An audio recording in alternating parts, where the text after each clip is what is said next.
नमस्कार दोस्तों, मैं आशुतोष आज आपके लिए गुड़गुड़.org जो कि मेरा ऑनलाइन चैनल है उसके माध्यम से थर्ड लेक्चर लेके आया हूँ।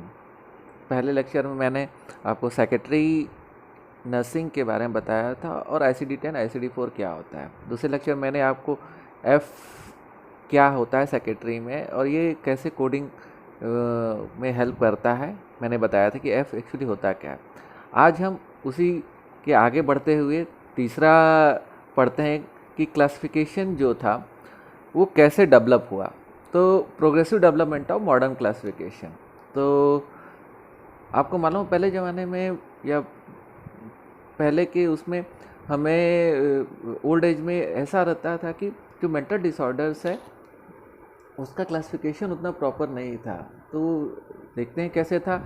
तो पहले मेंटल डिसऑर्डर क्लासिफिकेशन पहले न्यूरोटिक और साइकोटिक में ही करते थे। तो न्यूरोटिक उन डिसऑर्डर को कहते थे कि जो माइल्ड होते थे, जिसमें इंसाइट प्रेजेंट होता था। इंसाइट प्रेजेंट होने का मतलब कि लोग जानते थे कि मुझे क्या बीमारी है, और वो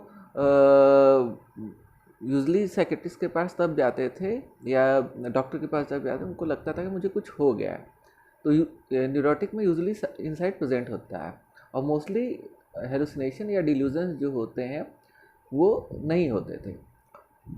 इस तरह साइकोटिक डिसऑर्डर है, इसमें इंसाइट यूजली एब्सेंट होता है, मतलब पेशेंट को ये नहीं मालूम होता कि उसको बीमारी क्या है, वो हेलुसिनेट करता है और डिल्यूजन्स होते हैं। हेलुसिनेशन मतलब जो चीज़ें होती नहीं है फिर भी उसको परसीव होती हैं, और डिल्यूजन जिसमें उसका थिंकिंग पार्ट डिस्टर्ब हो जाता है, उसको लगता है कि जो वो सोच रहा है वही सही है, बाकी गलत है, तो वो अपना फॉल्स बिलीफ पे ही जीता रहता है। इसके बारे में और आगे पढ़ेंगे।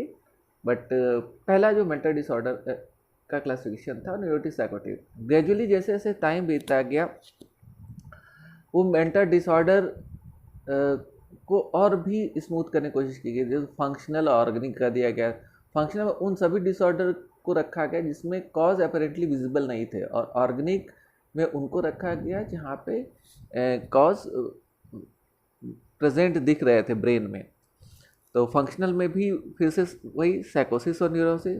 तो मेजर टाइप का चूँकि साइकोसिस है जिसमें पेशेंट का इंसाइट लॉस है, तो मेजर मेंटल इलनेस है, और न्यूरोसिस माइनर मेंटल इलनेस है। इसी के उसमें ऑर्गेनिक में रखा गया डिलीरियम डेमेंशिया ऐसे।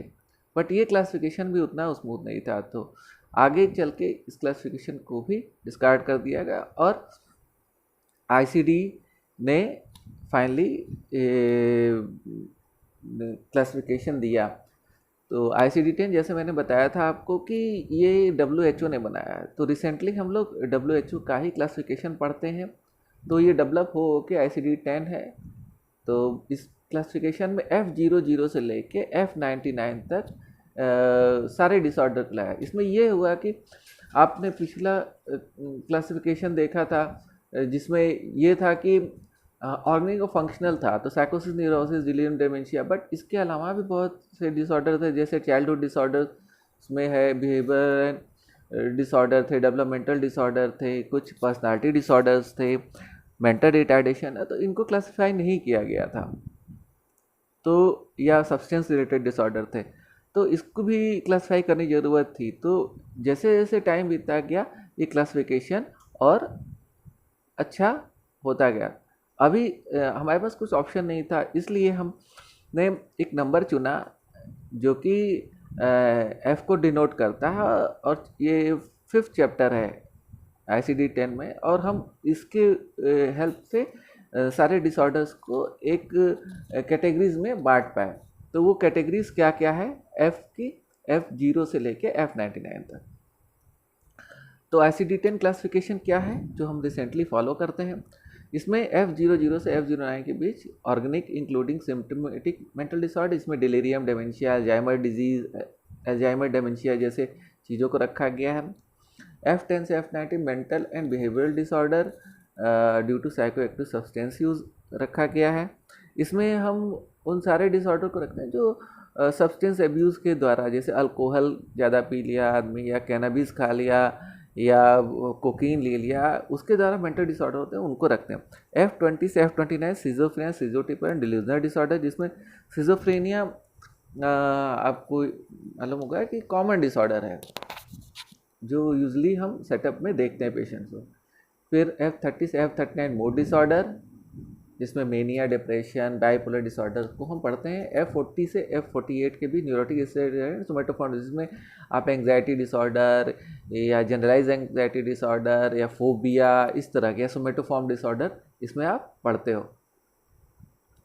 आगे F50 से F59 के बीच में behaviour syndrome associated physiological disturbance and physical factor, इसमें हम उन डिसऑर्डर को पढ़ते हैं जो बिहेवियर की गड़बड़ी में आ जाता है एडल्ट्स में, जैसे ईटिंग डिसऑर्डर या स्लीप डिसऑर्डर हो गया, एनोरेक्सिया नर्वोसा, बुलिमिया नर्वोसा, इस तरह के disorder. F60 to F69 behaviour disorder of adult personality and behaviour, इसमें पर्सनालिटी में जो गड़बड़ी होती है बेसिकली उनमें उनको पढ़ी जाती है। F70 से 79 के बीच में मेंटल रिटार्डेशन पढ़ते हैं हम। मेंटल रिटार्डेशन जिसमें मंद बुद्धि बच्चों के बारे में पढ़ते हैं कि उनका कैसे डायग्नोसिस बन सकता है। F80 से F89 को डिसऑर्डर ऑफ फिजियोलॉजिकल डेवलपमेंट, जब फिजियोलॉजिकल डेवलपमेंट है, जैसे स्किल कोई सीखे, मैथमेटिक्स स्किल कुछ बच्चों का पुअर होता है, तो क्यों पुअर है, तो कुछ ना कुछ उसमें कमी होती है, या कोई स्किल नहीं सीख पा रहा है, लर्निंग कुछ नहीं हो पा रही है, लैंग्वेज नहीं सीख पा रहा है कोई, तो क्या है डिसऑर्डर ऑफ फिजियोलॉजिकल डेवलपमेंट, तो बच्चों में यूजली पाया जाता है। F90 से F98 के बीच में behavioural emotional with onset usually occur in childhood and adolescent, तो ये डिसऑर्डर का एग्जांपल जैसे आप बोल सकते हैं इन्यूरेसिस, इंकोप्रेसिस टाइप का डिसऑर्डर होता है, या ADHD इसमें पढ़े जाते हैं। तो ये हुआ पूरा क्लासिफिकेशन जो हम F00 से F98 के बीच में था। F99 उन सब डिसऑर्डर के लिए जिनको साइकियाट्रिस्ट क्लासिफाई नहीं कर पाता है कि हम इन सारे में से किस में है, तो उसको कोई ऑप्शन नहीं होता है, तो वो उन डिसऑर्डर को अनस्पेसिफाइड मेंटल डिसऑर्डर में है। आपको सिंपल बताना चाहेंगे कि F9 X means you can take, आप ले सकते हो 0, आप 1, तो इसमें जो भी होगा F09 जैसे है, तो इसमें अनस्पेसिफाइड ऑर्गेनिक मेंटल डिसऑर्डर, तो F9 लास्ट में 9 लग गया, तो हमेशा आप याद रखिए कि वो अनस्पेसिफाइड के लिए ही बात करें। जैसे F19 तो mental behavioural disorder due to psycho, unspecified mental and behavioural disorder due to psychoactive substance use.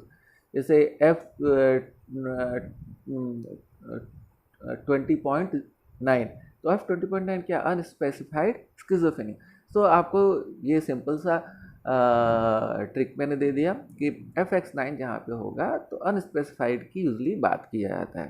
तो थैंक्स दोस्तों फॉर द लेक्चर।